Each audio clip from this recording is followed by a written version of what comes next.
Let's train. Exercise 1. Have got or has got? Don't forget to put the video on pause. Do the exercises yourselves and then let's do them together. Are you ready? Let's go.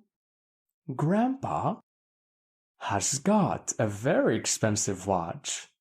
We have got or has got? Have got an exam today. Excellent. Now let's move on to exercise 2. Some or any.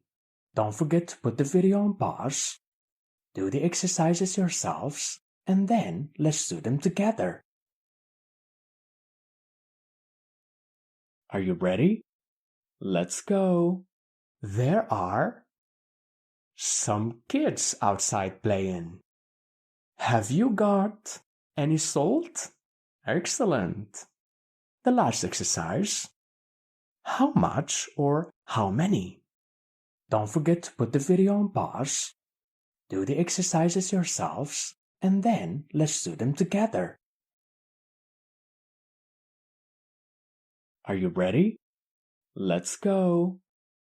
How many letters have you written? Good. Letters is countable. How much time do you need to finish the homework?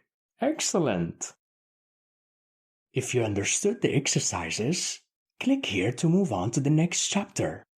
And if you didn't understand anything, restart the training. See you guys next.